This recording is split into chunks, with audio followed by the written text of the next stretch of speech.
Hi, Renee. Marnie and I are really excited to have you on our show today. And we want to thank our good friend, Jen Gilhoy, who connected us. And we knew immediately after listening to your TEDx talk that we had to have you come on our show to share with our listeners, how stress and our culture's obsession with doing can have an impact on our happiness and our ability to do what matters most in our heart. And I will just say personally, when we initially connected, your work really resonated with me because I'd actually just made a decision to take a pause and learn how to do nothing and rest from my personal health coaching business, which I've enjoyed for the last couple of months.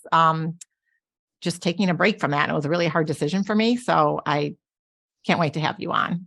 Oh, well, thank you. And congratulations on that decision. It's not an easy one, but you know when it's right. Exactly. So before we dive into this interview, one question we love to ask all of our guests is, what's your one non-negotiable to start each day? I like what I have learned through my own journey of undoing my own crazy doing life is to be in choice. So really a non-negotiable is that I have choices in my day. And I have people in my life who will honor those choices. So that's sort of on the highest level. And another non-negotiable is that I can be fully present wherever I am. And that's really been a muscle that I had not exercised most of my life. That was just kind of in my last 6-7 years of my own journey. So that would be another one. Beautiful. I love the choice thing. I hear people say all the time, "Oh, but I don't have a choice." And I'm like, well, actually you do. Yeah, you may not want to make the choice, but you do have the choice. Yeah. Anyway, we would love to hear about your journey in a nutshell of how you came from this senior leadership role to starting your own coaching business. And I know you had a very highly viewed, successful TEDx talk. And can you just talk about all of that a little bit? Yeah. Well, I was raised by a very busy working mother. So this idea of being busy, working outside the home, having your identity very closely anchored by what you do was really well modeled. And my parents loved their careers, so it wasn't all bad. And so when I started my own career right after grad school, I was in the Silicon Valley in the 90s. Not a slow place to grow up professionally. Lots of opportunities, lots of things to say yes to. And so I just got myself in that rhythm. I wouldn't say I had no choice. I do think I used to believe, how lucky am I that I have no boundary between work and my personal life, right? I love what I do so much that it's just all part of who I am. And I'm in, full choice around it, although I didn't have that language. And I kept at that for a good 2 decades. And if I'm being honest, I was always a doer. I was always busy. Stillness was not something that I sought after in the least. In fact, it made me super uncomfortable just to be still, to be bored. Boredom was like a bad taste in my mouth from a very young age. So a couple decades into my career, I started to, and I was a working mother. My kids at that time were, I don't know, 5, 6, and, 8, 9, that kind of age. And I developed a stutter and a tremor, and my doctor thought I had MS. And by the way, I had heeded no warning signs up until then. There were a ton of other warning signs that I ignored, but obviously that one was significant enough to pay attention to. And got an MRI, and thankfully I didn't have MS, but basically I'd done that to myself. My nervous system, my adrenal system was so overworked, hyperactive. I had completely lost my ability to calm myself down, to really be in true choice, saying no, in addition to it feeling like I would be missing out on something, gave me a stomach ache. It was like a physical aversion to the word no. And so I just, it became known as the one who could just do it all and hold it all together until I couldn't. Mm-hmm. And then I had to really back up and look at how I wanted to live the second half of my life. And in particular, what I wanted to model to my children. and, wanted what I wanted to be remembered for as a mother. And so 2015, left my corporate life, an identity that had been served me well. I was in very executive roles, making a lot of money, and I walked away. And talk about kind of non-negotiables. I left to say, I really want to be living in my purpose. I want to be focused on doing work with human beings that nourish me as well as I nourish them. And I wanted to work 20 hours a week. That was just a hard stop for me. And that's been questioned a lot by different podcasts. Why the 20 hours? For me, my time was my sacrifice. And so that just became a way that I could really ensure that I was sticking with my desire to really break my addiction to doing and to stay in recovery. So, and that served me well. Of course, it flexes depending on the week, but in general, that's how I keep myself in check. Well, one, just congratulations on taking that break and, pivoting and doing something that really fills you up and that you have like control over the choices that you're making. And I just know coming from corporate background, I know how hard it is to say you only want to work 20 hours a week or to not kind of meddle your personal life with your professional life. And we need more people like you out there, and especially women too, because I think a lot of women and working moms struggle with this. So, so you mentioned something about like staying in recovery, and which is interesting to talk about, recovery from being a workaholic versus some sort of like chemical dependency. So can you explain like what is an addiction junkie, and, how does that really like impede us from connecting with our most authentic selves and experiencing more joy? Yeah. And when you're talking about an addiction junkie, are you talking about all addictions, Stephanie, or are you talking about the doing addiction? Well, the doing addiction, I think we've taught when we could talk about, and we probably have on this podcast, the more physical and emotional. Right. Because there's a lot of addictions out there. Yes. Correct. Yeah. Yep. So I just wanted to make that clarification. Yes. Thank you. Thank you.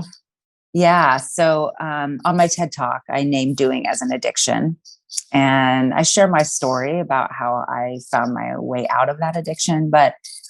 Just to be very intentional, I was really I was very sensitive about using that term addiction because of its broad application and the suffering that it causes in all shapes and forms. And as I studied what it means to be addicted, it means my doing life had me. I didn't have it.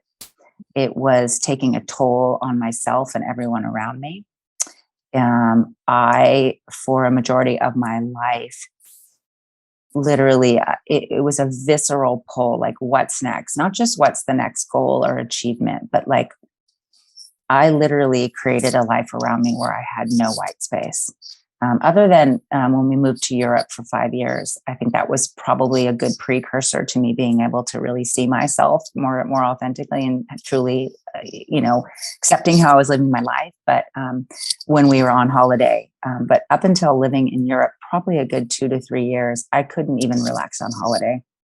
I mean, I never separated my working life from my personal life. So that would be one reason why I chose to name it, because it really had a hold on me and it was detrimental to my health and well-being, and also the health and well-being of particularly my family.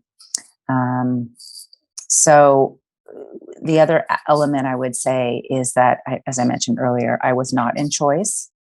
I completely had lost my ability to choose for myself, and people got very used to that.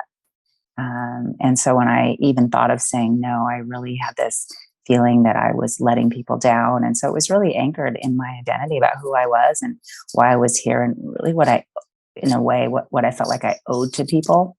I had a lot of narratives and story around that. So I also had to rewire my brain, and that took several years. When I say recovery, I mean, it's always there.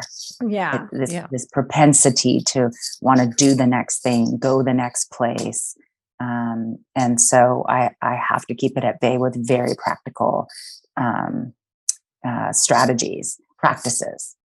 Well, and it makes me wonder, like I'm definitely fall in more of the doer category, although I feel like I've worked very hard to try and create balance in my life. There's so many things that I find exciting and like I'm just want to do it all because it's fun and I'm loving it and whatever. How do you determine, you said you work 20 hours a week, and I wouldn't say I'm a doer only for work. Like I like to do, travel and sports and friends, like I just everything, right? I like to fill up with a lot of different things. So how do you determine how to spend the 20 hours that you're working? Because I'm assuming you're the kind of person that probably also is engaged in a lot of different things. And then, part of this is about the art of not doing, right? So like, how do you figure that out? Like I love that question. How do you figure it out? Because I do think it's unique to every person. One distinction that I really embodied is the difference between being and doing. And I'll also say, like, authenticity has always been really important to me. And recognizing that the messages that I send to the world are often received by what I do or don't do, what I say yes to, what I say no to. And I had to get more in touch with what a yes felt like in my body and what a no felt like in my body. And I had to get more realistic and sort of undo this identity that I had around being the one who could just do it all. Give it to Renee, she'll take it, right? I couldn't even sit quiet in a conference room if someone said, "Hey, this is coming up. Would anyone like to do it?" And my hand, right, would just like maybe wait about 5 seconds. And so I also realized, like, wow, every time I say yes and don't make space for someone else, or don't even acknowledge that someone else could probably do it better or is more passionate about it, also take something away from them. And what I care deeply about is being in service and being, living on purpose. And I do feel like I have a calling. And I wasn't necessarily authentic in that. And so that helped me really almost build a cause around it for myself that had greater meaning and greater purpose than, how that had shown up for me in the past. So I think I had to find my own recipe, my own balance, my own sense of balance. And how do I know a yes and a no? I know it pretty quickly now. If someone makes an invitation, because you're right. Some people would still say, "Renee, you're still really busy. You were just in Europe 6 weeks and then you came back and then you did this and then you came back and then you did your retreat." And I said, yeah, no, those are all yeses. It's very different. I'm not going to say I'm not a busy person. I am, but I'm not addicted to busy. And the biggest distinction I've made in the last kind of 5 years is knowing that my yeses are truly yeses and honoring that my no's are truly no's, and that the universe and people will accept those no's because I'm clear on why it's a no. It's a no right now, or it's a no because I honestly don't have enough time and energy to give it my best. It's a no because I think someone else could be better doing it. Or it's a no because I'm just frankly too tired and I need time to rest. Or it's a no because I'd rather spend time with my family or this person instead of doing that. So those are all ways that I've reconciled the no in my identity. And honestly, people have shown up and appreciating it. And respecting that and modeling that for other women has been one of my greatest just honors to witness. Yeah. And it seems like it goes back to your non-negotiable about being in choice. So you may have a full life and on the outside appear busy, but those are your choices and you're making those authentically. Mm-hmm. And I know you mentioned like authenticity is something, that's really important to you. And in the TEDx talk, you talked about authentic inaction. Yeah. What is that? Can you explain that a little bit for our listeners? Yeah, I love that you brought that up. Yeah. So the title of my talk is Authentic Inaction, Undoing the Doing in a Do Crazy World. The world will not undo it for you. Whoever is listening, if you're waiting for your company or your friends who love you dearly, by the way, this isn't about not caring for your health and well-being, but they get used to you and they, so it's really part of deciding what you want to be known for and getting very attuned to what those yeses and nos feels like in your body. And so the goal is not take action. Like, I'm not saying just sit there and do nothing and the world will show up for you, but it's moving from inauthentic action to authentic action. And the step in between is authentic inaction, where we just create enough distance between the opportunity, and the choice to be in choice around it. And that could be a few seconds, like, let me think about that. Yeah, that feels good. I would love to do that. Or it may be more time, days, weeks, months. Sometimes you're making a big decision and you really want to be in choice around that decision. You want to understand how it's going to integrate with the rest of your life. Sometimes that takes longer.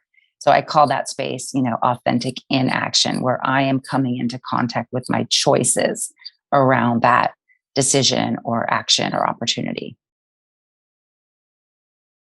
And what does that look like for someone? Like, how do you get to that place where you're making a choice that you genuinely feel good about, that it feels like you're being true to yourself and what you want? Yeah. I mean, gosh, we make choices every day, all day long. What time do I want to get up? What do I want to make for dinner? Those are kind of day-to-day choices. So, and those are important. They shape our lives as well. But I'm talking about those things that say, like, when I say learning to say no so you can say hell yes, is understanding first, like, where are you in your busyness? Like, how much space and time do you have in this moment or in this season of your life to take on some other big yeses? And so getting clear and being diligent and intentional about aligning what you do with who you are. And that isn't like something that just you wake up and go, how can I best align who I am with, what I do with who I am today? It's a bigger question to sit with. And at different times in my life, like when you're first starting work and you're just learning how to be committed and or obligated, right, to something other than yourself, whether that be because I'm getting paid or because I said I would, whatever that looks like. So in different phases of my life, it's looked different. But let me land on where it looks like for me today is because I've created more space in my life, because I've learned how to be still, because I have looked at myself in the mirror and said, you are a doing addict. You have an addiction to busy, and it's taking a physical and emotional toll on your life. Once I admitted that, then I could see what other choices I had in front of me. And I could I can't explain it except like, oh my gosh, right? This like looking at all the choices I have and just coming into contact, being conscious in my yeses and in my nos. But really getting clear too at this point in my life, what brings me meaning, what aligns with my truest calling and purpose, and how does that integrate into my life today? I kind of like ask those questions all the time. So this year, I finally said yes to getting my book going, and I hired a book coach and took some authentic action. I didn't want to write alone. I knew that. So I made some choices around that. I reached out to a woman that I really respect in this space to kind of help me take my words and sort of like create a skeleton with me. This idea, like, I don't have to do this by myself. There's no honor in that. I don't have to suffer through this. And then giving myself a full year. Those were authentic actions that I took and sort of parameters I put around this goal. So that, by the way, while I'm writing this book, I can also still work, make a living, be available to my mother-daughter work and my women's work, and just be a good wife and a present parent. Wow. Sounds like you've come a long way. Yes. I'm wondering, like, when I'm listening to you talk, I'm thinking about, okay, so my son just graduated college and is launching, right? He's going to go into this world of business consulting. I think it's going to be a lot of really long hours and hard work when he starts. And I'm wondering, as you look back, like, what advice would you give to a young person starting out in their career so that they don't, I think sometimes the culture that we live in, it's expected that, especially in the United States, that you work your butt off, especially when you're young and you're starting out and you're saying yes to everything and you're, almost running yourself into the ground. But that's not really how we want to teach our children to start out their lives, right? Even if they have a high power job. Like what advice would you give to a young person starting out in the world to maintain that balance, but still do an awesome job in their role? Yeah. I mean, I love that question because that is the rub. And there are some jobs that require more from us. There just are. And so his first decision to choose business consulting, knowing that I was in that space and in some degree still am, or I worked with the big, McKinsey's and BCG's on large scale transformations that I was leading internally. There are roles and jobs and careers that are going to ask more of you. And so are you in choice around that? If that's where he's going, is he choosing that? Because probably the biggest risk is that he gets in and wants that context to accommodate him, right? I want to do this, but I only want to do it 40 hours. Now, there may be, in the way we're moving in the world, some consultancies that honor that, right? Like you'll be gone 4 days, but the 3 days you're off, you're off. We honor that. We don't want you online. We don't, but that they're not going to, you're going to have to ask those questions and decide if this is a place that's going to serve the whole of your life. And if you choose it wholeheartedly. And then what other boundaries can you keep? What other ways can your son going into that business honor space to maybe have a relationship or to stay physically active or to nourish a few friendships in his life that have nothing to do with work? So what are the other parts of your life that are important to you? I was really lucky. I had my first boss was my best boss. Lucky or unlucky, she set the bar really high. She said to me as a young 23, 24-year-old, Renee, you can have it all, just not at the same time. And of course, my little 23, 24 ambitious self said, what? Yes, I can, right? Like, I'm like, okay, boss. So of course, she was a working mother as well, a wife and other things. And she'd learned that lesson the really hard way. And what I realized as I came into my own around that, and it always stuck with me. So I always knew it was going to be one of those shaping, kind of bullseye transactions that someone says to you that helps shape your life. She was 100% right. And frankly, I don't want it all at the same time because I really can't enjoy and savor my choices and what meaning those choices bring to me and what impact I'm having when I'm chasing all the other things at the same speed with the same intensity. And one of the ways, I've been so blessed to be able to do work in the world that is absolutely meaningful from a human connection and a human impact. But I started to lose even like joy in like seeing those impacts, and they lost their meaning to me. And so, that would be the moment when you're not in choice that you need to come back into choice. But early on, just be in choice around whatever you decide to say yes to. And when it doesn't work for you anymore, be aware of that and make different choices. And you can always ask a boss, an organization, is this something that you'd be willing to look at? This is working for me. This isn't.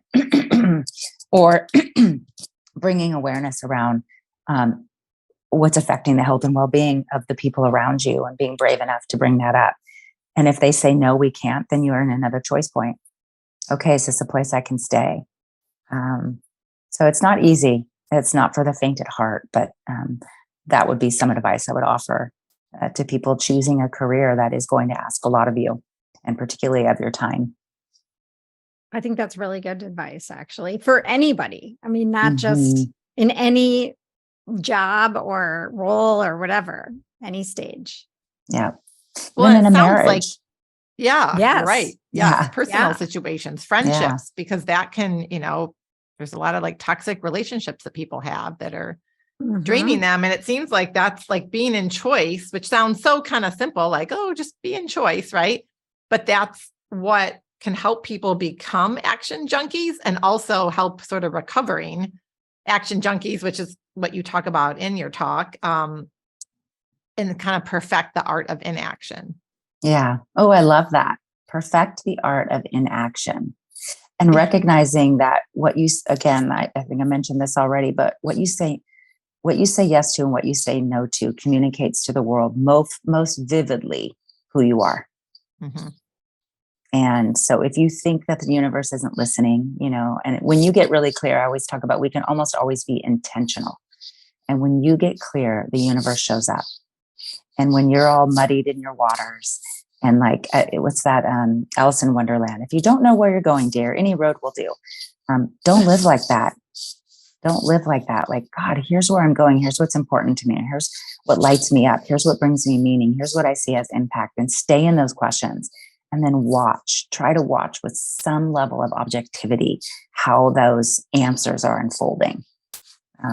And, it's a lot to ask of a young person. But I think you two are conscious women. My guess is you've raised your children more to be in choice than maybe most feel like, because you're living consciously. And by the way, you're doing what has meaning for you. And that is also telling your family system, your friends, who you are, by what you spend time in, what you invest in, what words you choose to share about your experiences. So the more we can model that for others, the bigger ripple effect that will have. And I definitely see that in my own life. And it's an honor to be able to have some ripple effect on what I think is an epidemic, particularly in this country, around working. Yeah. And I don't see it going away. Like I really, during the pandemic, it seemed like people were taking a step back. They were realizing they could work from home. They could be efficient. They could get their stuff done and maybe have more balance. And now it's like all the big companies, they want their employees back in the office. It's like, sorry, you need to be here. We know you can work from home, but we want you in the office. And I would have expected there to be more of like a hybrid model.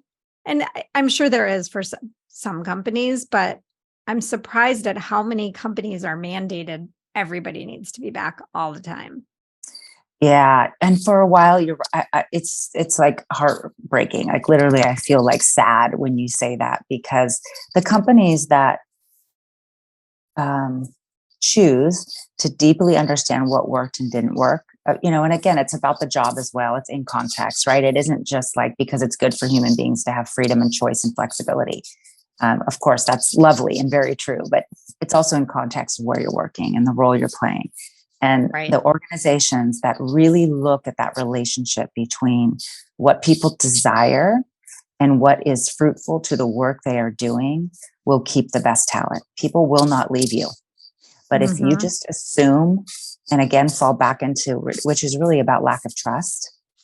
A lot of times about lack of trust. Can I trust that you're really working? And can I trust that you're meeting your commitments, right? We weren't good enough at that going into the pandemic, where that became easy to navigate. And so I feel like that pull back to yank you back into that old way of working is still rooted in that lack of capability and capacity to really understand what's needed versus what's comfortable for you as a boss or as an organization. And so those that are going to get this right are going to win, and they're going to shape the future way of working for the generations to come. So I see you and I applaud you, and it's really worth for anyone in a position of influence in your organization around that recipe or that formula. You're doing big work for a lot of people, and it's worth the work to do it. Yeah, and I'm just curious if in your work, in your consulting work, like what have you seen as sort of the underlying root cause for these sort of like action junkies, if you will, and is there other work that you need to do to really, be in choice and get to the point that maybe you're at? Because, there's like this positive drive, like it's great that these kids graduate from college and want this, that they're motivated, right? Like, it's like as a parent, you don't necessarily want the opposite. So it's like this, how do you take this positive, seemingly energy. Positive drive and energy and not have it get to the point where you're this action junkie and your life is being controlled by others and organizations outside of you? There are, I name 5 different kinds of doers. Yeah. It's like I can relate to many of them. I know, right? Yeah. I know. I mean, the achieving doer, the controlling doer, the perfecting doer, the supporting doer, the avoiding doer. And those I would say are a starting point for you. Like, what kicks up your addiction to doing? So for me, for a good part of my life, it was the avoiding doer. I didn't want to be in the stillness. I didn't want to be sitting quiet. I had a lot of unresolved trauma in my life that I had compartmentalized like the best of them. And because I was per se like functioning so well, and I had healthy relationships and I loved what I did, right? I thought that that trauma didn't affect me until I finally learned how to get still, and that trauma came front and center. And I realized, oh my gosh, a lot of the busy for me was about avoiding. Also some achieving, right? I'm, and I would say I'm not well, some would say I'm overly ambitious. I guess it's relative, but I have goals, I have impacts I want to make on the world. And so those were sort of humming all the time in the background. For others, it could be supporting doer. Your identity is like doing for others and being known as the one who will always be there. And you get, people pleasing and get into this sort of, vicious cycle of like, I can't let people down. Even though my own needs aren't being met, even though I'm letting myself down. And then the two around control and perfection, they're killers. I mean, and that is also a well-anchored personality trait. And it serves almost no one. To be overly controlling and overly perfecting is like a disease. To me, it is. It's a disease, and it saps joy quicker than almost anything. For yourself, if you're willing to look at it, but certainly when that energy gets absorbed into other people, kicks up all sorts of stuff that just is not fun. It's not fun. And there are so many people walking around as perfectionists. What was the other one you said? Controlling. I just blanked. Yeah. I feel like there are more people walking around that are perfectionists and controlling than not. Maybe that's just in my world, but like, it's an amplified energy for sure. Yeah. All the other energies sort of fall to the background. And I feel like people hit a certain age and then they're like, okay, I can't do this anymore. It's time to undo all of this. Right. Yeah. So it's interesting. It's torture. I mean, I've never met a perfectionist that wasn't suffering. And I don't like to say control freak, that's a label, but an overly controlling person who wasn't suffering. So like when I meet a perfectionist, and by the way, what they dish out to others is nothing in comparison to what they dish out to themselves internally. Their internal state, their internal inner critic is so loud, so dominating, and almost, it does feel like I don't have a choice. So I also see you. I have been part of you at certain times in my life. And if I could make my wish for you, would just to free yourself from that energy state and find another energy state that serves you. And it's funny that you're saying that, because we literally just spoke to this person earlier, Oliver Nino, who's talking all about energy and energy healing. And it's like coming full circle. Well, there are no accidents when it comes to that, to our consciousness. Yeah. The universe starts to plant a seed. And then if you're willing and open, plants it again, and it plants it again, and know that that's the time it wants your attention. Yeah. Right. And I'll speak for me, but I think this is probably true of Stephanie as well. Like just a practice of yoga and diving deep into yoga over many, many years has helped me so much learn how to like live in the present and not overdo and not over perfect and over control and all the things that maybe my natural state wants to do, but I've learned how to not do. Yeah. And for you, what does yoga ask of you that it allows? I love that for your listeners. Like, what does that, because I'll call that a practice, right? Yeah. So what are the practices that you can incorporate into your life to help you break that addiction, to be more still? Honestly, I think breathing is a huge one. I don't think I breathed for a long time. Like, I mean, obviously I did, but like I really learned how to breathe in yoga in a way that I never knew how. And I also think for some reason, when I start moving my body, I get into the present, and it's like, my mind doesn't wander, but it took a long time. And I can now get into that state if I'm on a walk or a hike or pretty much anything outside. But I do think that has changed my life dramatically. And I do think yoga was a huge part of it. For me, the only thing yoga asks of me is to be present with any of it, the good, the bad, the really ugly, whether it's in a pose or in an emotional state. So when I came back from Europe and I left, I was doing yoga like 3-4 days a week as well.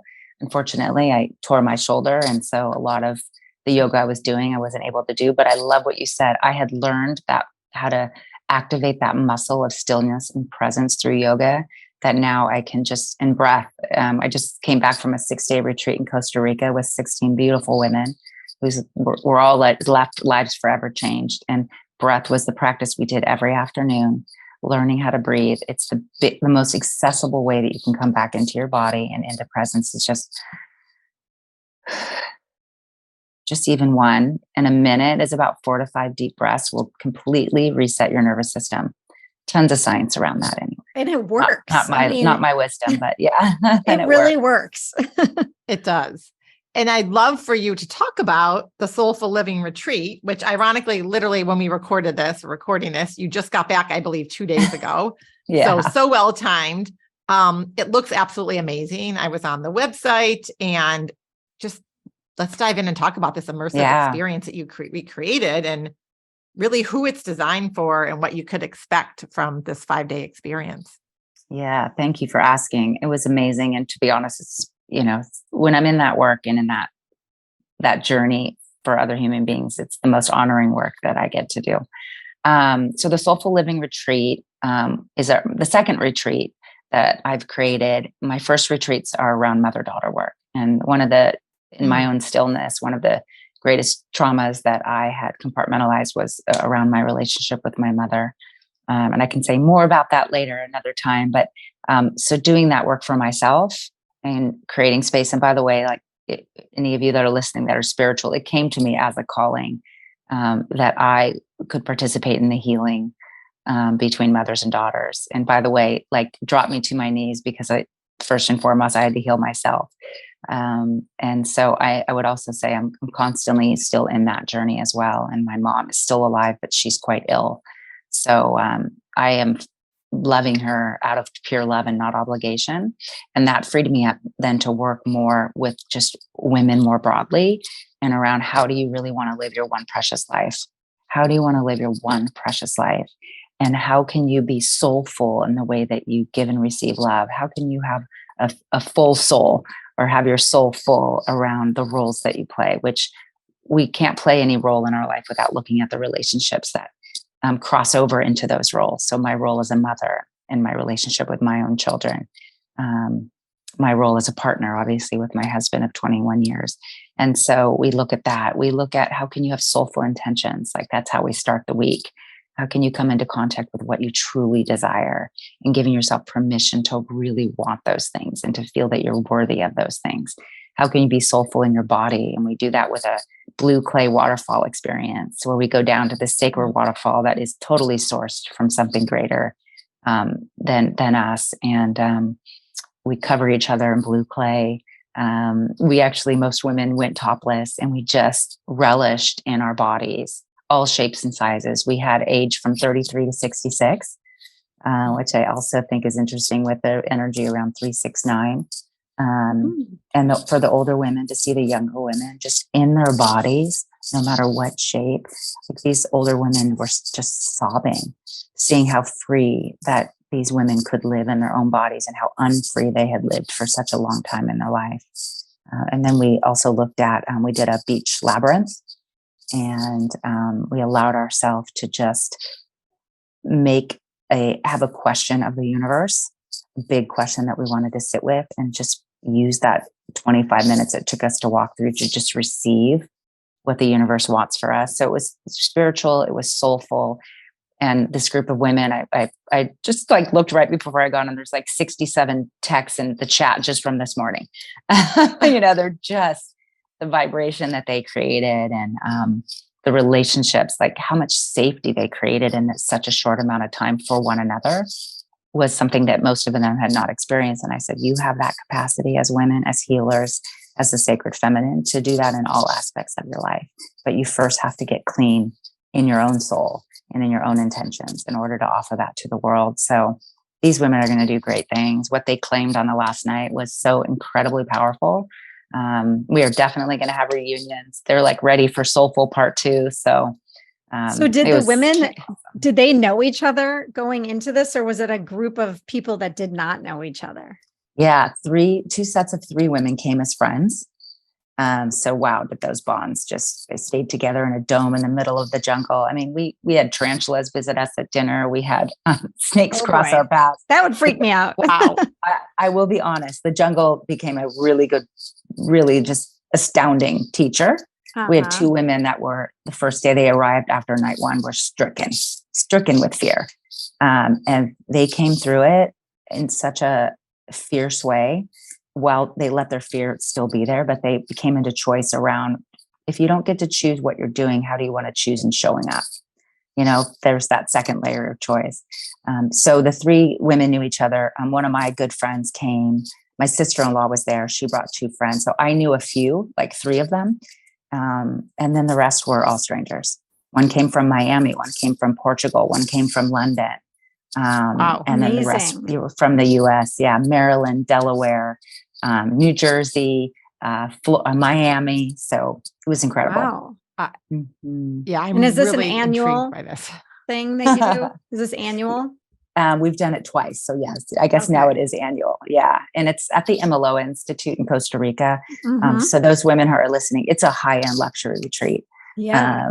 And I think it's also just one of the most spiritually sourced lands I've ever been on. And if you read the story about them, we could put this in the show notes. They have lots of other offerings there, but I've looked it up before, that institute.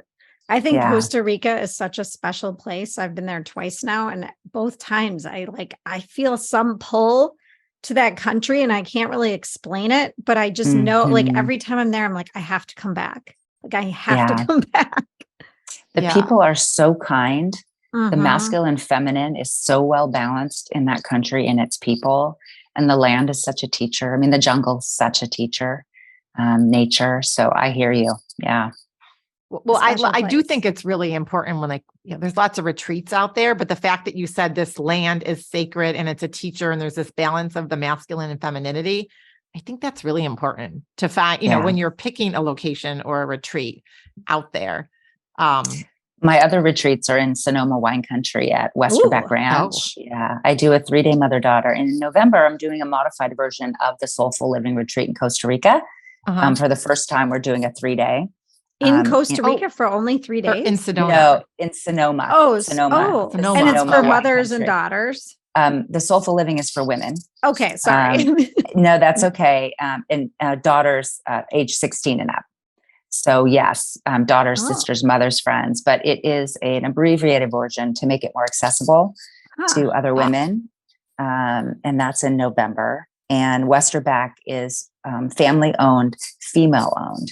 And it also is super sacred energy, native energy. It's absolutely beautiful. And the mission of that center is also very aligned with the work that I do. And so, yes, choosing the right place for the work that you want to do, for any retreat people out there or coaches who want to create an experience is the magic. It is the other half of the magic that you'll create. And is that registration open? We'll put this all in the show notes for people. Yeah, it's November 8th through the 10th. I think that's the weekend. Okay. And yes, it's about half full. I think I have about 10 more spots left. Okay. Well, my best friend from college and I have been talking about wanting to do something this fall. Retreat. So I'm going to look into it. Yes. And the wine country in California in the fall is amazing. Yeah. Yeah. Okay. Yeah. I'm excited. I would love to have you. Okay. So Renee, I know we need to start to wrap up this conversation. I'm wondering if you can leave our listeners with like a tip or a suggestion or something that they could implement today with regards to undoing. Yeah. Well, breath, coming back into contact with intentional breathing, but just creating enough space between the choice in front of you, the opportunity in front of you, and your connection to the yes or the no, just like creating enough distance to be in choice. Again, it could be just a breath. A breath creates space, right? Some sort of space between it. And then maybe a second tip in the undoing is just, does your doing life have you or do you have it? And if it has you, if you're not it's become habitual way of showing up and being in the world, just spend some time getting underneath that and find your why and see if that's a worthy reason to reshift and, the overall balance of your day-to-day life and how it can serve you and get it close. Cause we all have a unique purpose in this life. And if it can get you back into closer contact with that purpose in a more consistent way, you're on your way. You're on your way to the undoing. I think that's such amazing advice. And I think everyone should pull out their journals and write those questions down and really take time to think about the answers. Yeah. Yes. Yeah. Absolutely. And just let what will come will come. This is not another reason to beat yourself up or to have regrets. Not at right? all. It's like life is a teacher and those lessons arrive. And that's the other is like when a lesson arrives, do you have space and time to hear it, to be with it? And that could be losing someone becomes a lesson. A failure becomes a lesson. I would say never waste a good trigger. A trigger is a lesson, right? You're triggered. Yes. Usually those triggers have nothing to do with the person in front of you. It's all about what's behind you. So yeah, those are all great practices. Yeah. So many good nuggets that you've shared. So Renee, where can people find you and, find out more information about your retreat and your upcoming book and the work that you do and all that? Yeah. So, my main website is reneedineen.com. My retreat website is moderngoddesses.net, moderngoddesses.net. I like that. Yeah. And that'll connect you to the MLO Institute. We haven't booked our next one, but we will. We just wanted to sort of digest this one and then see kind of timing wise in our overall lives when that next one feels like it best fits. My book is, the working title is 52 Other Choices for Living a Soulful Life. And so I'm going to tackle things like perfectionism, control, people pleasing, career, life, marriage, right? And what are your other choices around how to be more, have your soul filled up more in those everyday choices. So, but it's just beginning. I have the shape of it. I have my 10 chapters. I have my 52 choices. And so I'm just going to be diving now into the writing after my son leaves for college this fall. That creates some different space in my life. And so I'm going to take advantage of it. Yeah. Well, thank you. And we'll link up all of that information in the show notes. So Renee, as we wrap up this conversation, one thing we like to ask all of our guests is, what does the art of living well mean to you? Wow. The art of living well for me means knowing who I am, knowing what I desire, honoring my unique purpose in this world, and being able to be in choice around my life and my decisions and my yeses and my nos enough to really connect who I am with what I do and know that the message that I'm sending to the world about who I am is most vividly known by what I do or don't do. And that becomes a practice that I am fully embody and that I offer to other people who I touch in my day-to-day life. And so it's unique to me and absolutely certainly being healthy in my body and my health and well-being is number one. And when that goes awry, that is where I have to come back to. Nothing else matters if I'm not well. And so staying with that and honoring that and prioritizing that is also part of living my life well. Absolutely beautiful. That just kind of summed up and encapsulated our entire conversation so eloquently. So thank you. Thank you. Oh, well, future working mamas and women of calling. What a pleasure to meet you. And thank you, Jen Gilhoy, who's out there putting her message into the world that is so closely linked with her own journey. And just what a pleasure to be in a conversation with you who are really finding stories of women and men who are up for that and who are honoring that. So thank you. It really has been a pleasure. It was wonderful to meet you and have a great day. Have a great day. Hopefully our lives connect. Send off with your son. Yeah. Thank you. You as well. Well done, Mom. Thanks. Bye-bye. Bye.